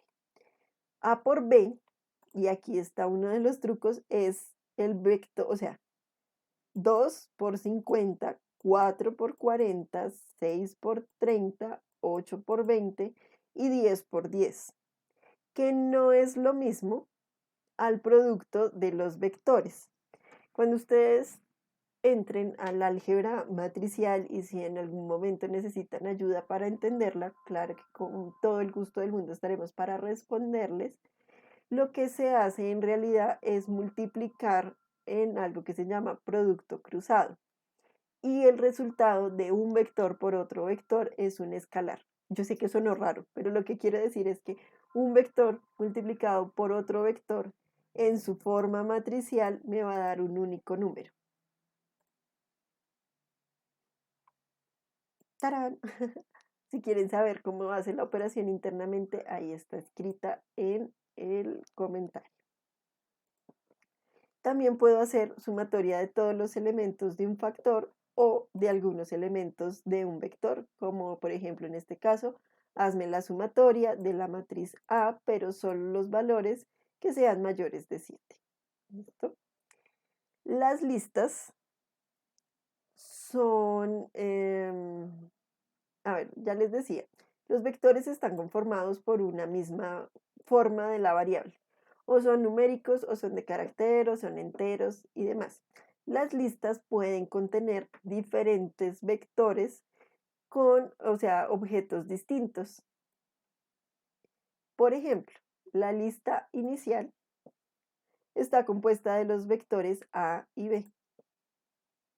Entonces, miren que ahora él me conformó, o sea, me llenó una lista con ambos vectores. Pero no es una matriz. Miren cómo está formada la lista. Sí, está formada por un vector y por otro vector y yo le puedo agregar tantos vectores como yo necesite. Puedo agregarle nombres a las listas, claro, con la misma función names. Entonces, por ejemplo, ahora le agregué la función que se llame primera y segunda. ¿Cómo visualizo esa lista? Pues ya sabemos que solo tenemos que volver a escribir el nombre y ahí dice primera y segunda. Vuelvo y les digo, esto no es un data frame. Miren cómo es de diferente un data frame. Solo voy a llamar, por ejemplo, a X, que acuérdense que fue la que cargamos anteriormente. Miren cómo se ve ciudad, población en forma de columnas. Las listas solo son una recopilación en últimas de vectores. ¿Listo? Y si yo necesito un vector de dentro de esa lista, como les había mostrado anteriormente, solo hay que llamar su nombre, signo pesos y primera. Una ventaja del RStudio es que cuando ustedes le dan el signo pesos, él les permite elegir la que ustedes necesitan, sin necesidad de escribirla. Eso es muy útil porque a veces nosotros tenemos listas con una cantidad importante de vectores. Entonces yo ahí puedo escribir. ¿De qué se diferencia una lista de una matriz? Miren que vamos a correr otra vez la unión de los vectores A y B, pero miren cómo se va a ver de esta manera.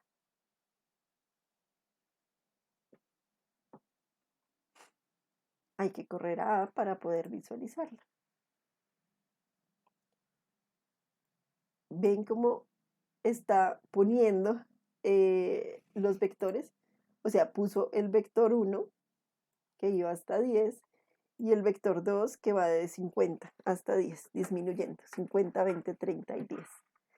Los pone unos seguidos a las otras. Si nosotros no le especificamos cómo es la matriz, él va a asumir que todo lo que pongamos en su función para unir va uno debajo del otro. Es un único vector en forma de columna. Entonces hay que decirle cómo está conformada ella. Ahora voy a crear la matriz B. También es la unión de A y B. Pero ahora le estoy diciendo, esta matriz tiene 5 filas y 2 columnas.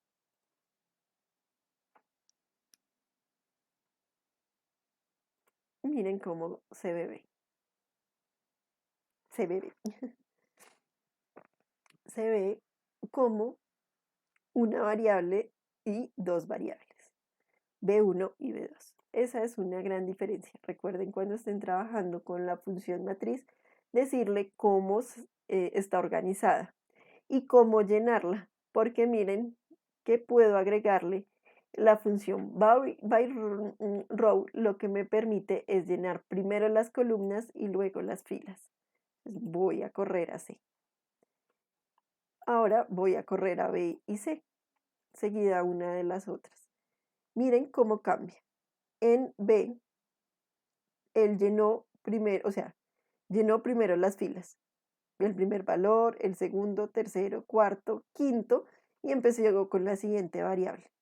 En cambio, miren que aquí lo llenó como de esta manera. Primer valor, segundo valor, tercero, cuarto, quinto, sexto, séptimo, octavo, noveno y décimo.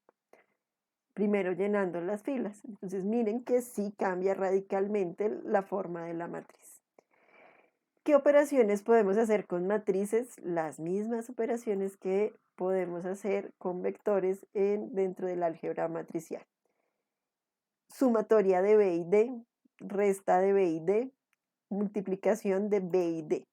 Pero recuerden que esta multiplicación él la hace punto a punto, o sea, aquí simplemente él está haciendo con B y D, digamos, este proceso, 100 por 90, 200 por 80, 300 por 70, 400 por 60, 500 por 50.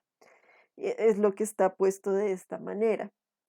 Pero cuando nosotros estamos trabajando matrices y sobre todo en multiplicación, tenemos que ver que sean conformables para la multiplicación y eso quiere decir que el número de columnas de la que posmultiplica, o sea, de la que está al final, tiene que ser igual al número de filas de la que premultiplica. Sabiendo eso, E y G son conformables para el producto matricial. Y ese recuerden que se hace como porcentaje, multiplicación, porcentaje. Que miren cómo cambia. Es muy importante el cambio. También podemos sacar determinantes, pero error. Solo podemos sacar determinantes de matrices cuadradas. Las matrices que no son cuadradas no nos permiten calcular matrices. Entonces miren lo que estoy haciendo. Estoy creando una matriz 3 por 3. Ahora sí puedo sacar su determinante. Lo mismo que su diagonal principal, lo mismo que la suma de su diagonal. Pero recuerden que eso es exclusivo para matrices cuadradas. Lo mismo que una matriz inversa. Una matriz rectangular no es invertible. De hecho, una matriz con determinante 0, aunque sea cuadrada, no es invertible. Entonces, por ejemplo, si yo saco la inversa de E, me va a salir error porque E es una matriz que ustedes vieron es rectangular. Mientras que H sí tiene su inversa. La multiplicación, digamos, de una matriz inversa por su matriz original, lo que me va a dar es una matriz que nosotros conocemos como matriz identidad, pero no la estamos viendo porque está en notación científica y no la vemos, es que realmente no se identifica que está llena de unos y ceros. Entonces vamos a cambiar la notación científica, para eso está opción y la forma de escritura. En numérica es 999. Volvamos a hacer la operación. Unos, pues no es exactamente uno, pero es uno, o sea, infinitesimal decimales, uno y ceros. Esto es lo que nosotros esperaríamos en una multiplicación de la matriz por su inversa. Otras formas para crear matrices utilizando Civin, ¿se acuerdan que fue el que utilizamos justo antes de este? Civin lo que me hace es pegar columnas una detrás de la otra. O sea, no me la pega debajo como la primera vez que vimos la función matrix, sino que me pega todos los vectores uno al lado del otro. Y RBin lo que hace es pegar filas. Entonces, por ejemplo, si yo pego A y B, miren que me va a quedar muy similar y a lo que yo estaba haciendo anterior, o sea, que me quedará A y B al lado. Pero si lo pego por RB, lo que voy a tener es la unión a través de filas. ¿Mm? Entonces, una lista y la otra lista. Bueno, perdón, el vector y sobre el otro vector. Entonces, miren cómo puedo cambiar y manipular la forma en que se ve. ¿Listo? Y lo otro es que Civil también me permite pegar matrices. ¿Sí? O sea, miren, ¿se acuerdan de E y de G? Yo las puedo unir siempre y cuando el número de columnas de la matriz me permita hacer esa unión. Entonces, E y G no tienen la misma dimensión, pero E y D sí. Y allí puedo crear mi matriz L, conformada por una matriz E, que es la de aquí, de 3 a la 4, y una matriz, esta es la D y esta es la E. Puedo adicionar nombres, ya conocimos la función call names, para agregar nombres a estas diferentes vectores, pero también puedo agregar un vector de nombres. Entonces, miremos cómo va a cambiar y cuando yo la pulo un poquito más. Ya no solo tengo inicio y final, sino que tengo el nombre de cada una de las personas que participaron en esta prueba. Puedo sacar suma por columnas, puedo sacar suma por filas. ¿Listo?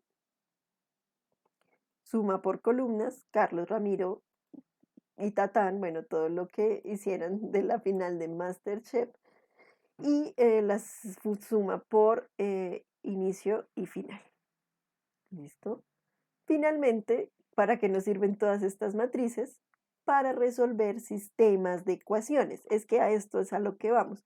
Cuando nosotros hacemos una regresión, en últimas lo que estamos haciendo es resolver un sistema de ecuaciones rápidamente.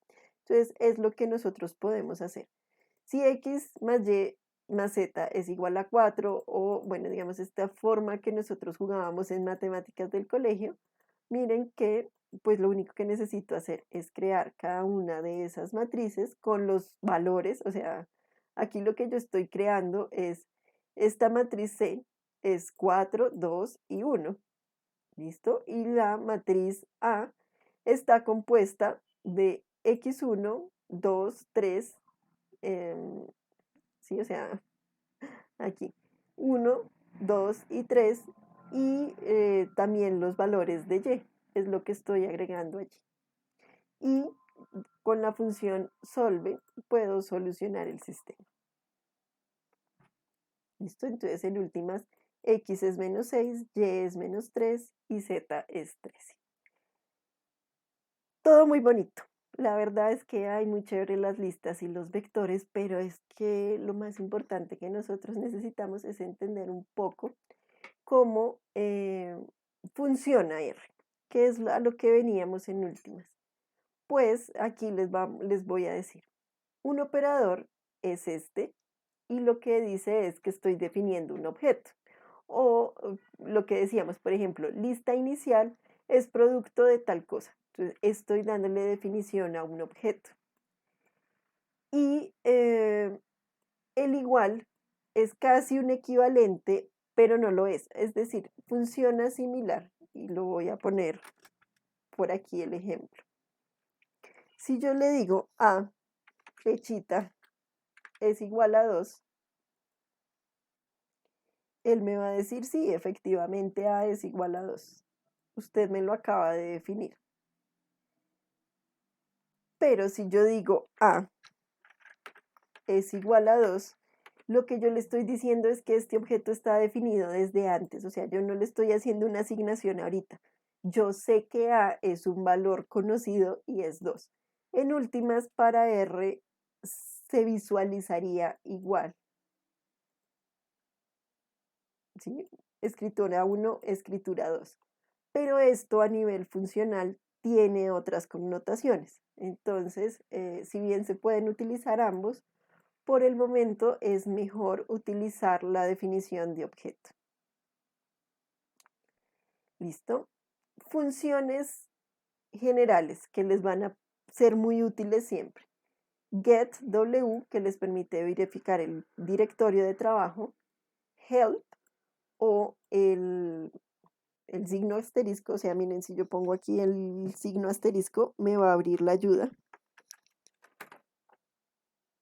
porque es una función, digamos, que yo puedo, a la que puedo utilizar, a la que puedo acudir para obtener información. Lo que pasa es que aquí tengo que escribirle de que quiero escribir, obtener información, por ejemplo, de boxplot, help y el signo asterisco son equivalentes. Funciones de instalación de paquetes, como por ejemplo el ggplot2. Pero mi tip para esta parte de funciones es que no instalen los paquetes, o bueno, los pueden instalar de esta manera, pero para, digamos que no congestionar su código con instalaciones de paquete, porque finalmente lo que necesito es la función library. Utilicen la herramienta de instalación de paquetes que está en Tools. Es la primera función, instalar paquetes, y les va a permitir instalar el paquete que ustedes requieran señalándolo de una lista. Entonces, realmente es mucho más amigable. Cuando él lo instala, va a quedar escrito en la consola, pero no va a quedar escrito en el código. Entonces va a ser, digamos, un código un poco más limpio. Para el que lo lea posteriormente y llegue a la función library, que es una función que llama a las bibliotecas, o sea, que las activa en su entorno de trabajo, pues yo ya sé que, por ejemplo, si yo no tengo ggplot2 instalado, requiero instalarlo. ¿Por qué? Pues porque ustedes me lo están mostrando, me lo están diciendo, llama primero a ggplot2. Class es otra de las funciones muy útiles que me va a permitir identificar una clase de objeto. Entonces, por ejemplo, class casa, él les va a decir, esto es un objeto, o sea, esto es un carácter. Lo que pasa es que se quedó cargando la instalación, por lo que tengo tan ocupado la cuota de red y no las puedo correr en este momento. Y si le doy class a 125, pues me va a decir, esto es numérico. Nosotros ya habíamos corrido class anteriormente cuando creamos nuestras listas. ¿Sí? Entonces aquí habíamos creado nuestra lista y le dijimos class lista inicial. ¿Y qué me devuelve él? La respuesta de esto es una lista.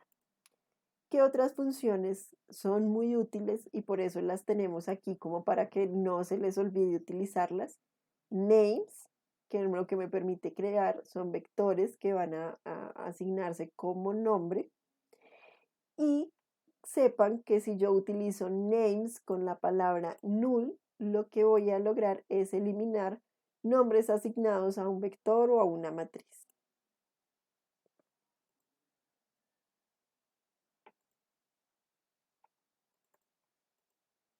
¿Listo?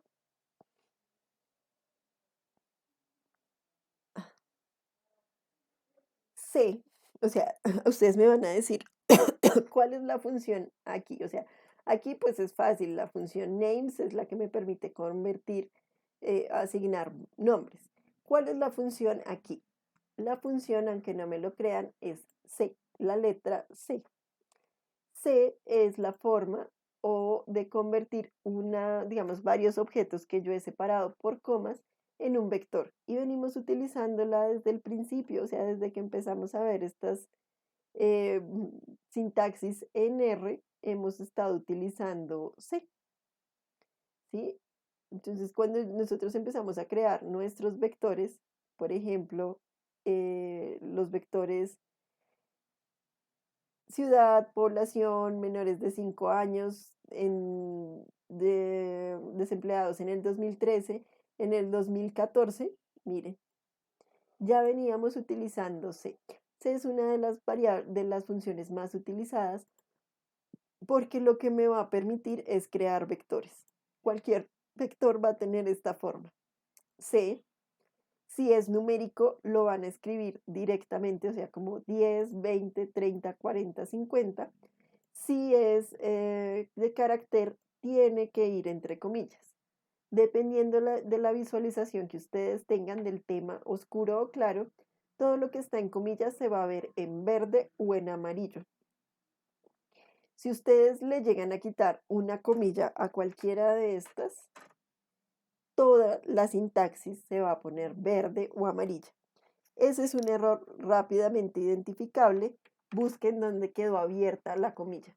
Y con eso lo van a reparar. Eh, la función mode lo que me va a permitir es también identificar el tipo de elementos que conforman a cualquier vector. Es similar a la función class, pero digamos que la función class lo que les va a decir es si esto es un vector, una lista, un data frame o una matriz. Mientras que model les va a decir esto es numérico, carácter, etcétera, etcétera, etcétera. Y la función rep o sec son similares. Lo que me van a permitir es crear vectores que influyen, que tienen repeticiones. O sea, yo lo que estoy creando aquí es un vector con 4 repeticiones. Esto es lo que les decía de instalar paquetes. Perdón que se demoró, pero es que le estoy ocupando mucha red y por eso no se puede conectar a un servidor rápidamente. Pero lo que les decía es que si ustedes aquí escriben ggplot, que es el que necesitaba instalar, después le pueden decir instalar. Y inmediatamente él va a comenzar a instalarlo sin necesidad de utilizar la función install package. Pero pues ya se lo repito, está en Tools, es la primera opción que se llama instalar. Ahora, lo que les decía de la función rep, ahora que ya lo podemos correr, es miren cómo crea las repeticiones. Entonces, en secuencia, la función sec, recuerden que lo que hacía era crearme 1, 2, 3 y 4. Aquí lo que me está creando son vectores repetidos. 4 veces 1. ¿Listo? En este caso también le puedo decir como ponme la palabra cop 5 veces. ¿Eso para qué me es útil? ¿Vieron que antes nosotros juntamos a Carlos? O sea, a Carlos Stewart y todos los nombres de los participantes. Imagínense que Stewart tiene más de un registro, tiene 5 registros. pues yo puedo crear ese vector que está compuesto de cop 5 veces y anexarlo y va a aparecer como Carlos, Carlos, Carlos, Stewart y los demás participantes. Entonces es muy útil esta función rep, que también puede combinarse con la función de vector. Y miren lo que nos va a dar. Un vector que es del 1 al 5. Pongámoslo, sí, visualicémoslo desde aquí. Así como para no tenerlo. ¿Listo? Cuando ustedes señalan solo una parte del código, pueden correrlo, digamos, como fácilmente, pero lo importante es que no se les vaya la repetición, porque aquí en este caso no tengo ninguna asignación. Entonces, lo que voy a tener es un vector de 1 y 5 repetido 10 veces, que es lo que escribí aquí. Pero también puedo tener un vector de 1 al 5 repetido 10 veces. 1, 2, 3, 4, 5, 1, 2, 3, 4, 5. Puedo hacer combinaciones como tener, digamos, valores del 1 al 4 y con combinaciones de 1, 2, 3 y 4. Entonces miren cómo se ve esto. ¿Sí? Entonces el 1 está una vez, el 2 está 2 veces, el 3 está 3 veces y el 4 estaría 4 veces en esa forma de creación. O puedo tener vectores en ambos lados, 1 y 10. Entonces vamos a ver que es una secuencia de 1 y 10 combinado 5 y 5 veces, pero para que lo veamos mejor le voy a decir y 6 veces. Entonces voy a tener el 1 repetido 5 veces, 1, 2, 3, 4 y 5, y el 6 10 veces, digo 6 veces. Entonces, miren que es una forma útil de jugar con la función rep, que es equivalente a la, o sea, digamos, todo esto que vimos en rep lo pueden hacer con sec. ¿Listo? Puedo crear una asignación y eso convertiría estos números que yo tengo aquí en un vector. Para buscar cuántos elementos hay en un vector, puedo utilizar la función length, que es como longitud. Perdón, pues que no he corrido C1, entonces vamos a cambiarlo rápidamente por B1, que ese sí existe. Y me va a decir que tiene una longitud de 4. El vector 1 es una longitud de 4 unos. ¿Listo? Para indicar, digamos, el vector que yo estoy creando es numérico y es de 10 números, entonces es la forma de crearlo. Miren que cuando yo lo creo de esta manera, lo estoy creando vacío, no le estoy dando una secuencia, pero como le dije que era numérico, él me lo va a reemplazar por ceros, cosa que no pasa cuando yo le digo carácter, porque entonces me lo va a reemplazar como comillas. Ya saben que todos los caracteres van a ir entre comillas. Y si es una forma lógica, pues va a estar de esta manera con el, digamos, predeterminado false. Funciones matemáticas, todas las que nosotros conocemos, exponencial, logarítmica, factorial, lo que ustedes requieran, van a estar allí disponibles para leer. Y en funciones matriciales ya vimos algunas, podemos encontrar dimensiones, determinantes, número de columnas, longitud de los vectores, identificaciones, todo lo que ustedes necesiten está claramente especificado allí, además de las funciones que ya vimos de sumatorias y multiplicaciones. Por último, solo llegamos a lo que nosotros conocemos como data frames. Los data frames son simplemente una recopilación de variables numéricas, de factores, y es lo que nosotros conocemos coloquialmente como una base de datos. Nombres: Carlos, Ramiro, José, su edad, su peso y si pasó o no la última prueba del MasterChef.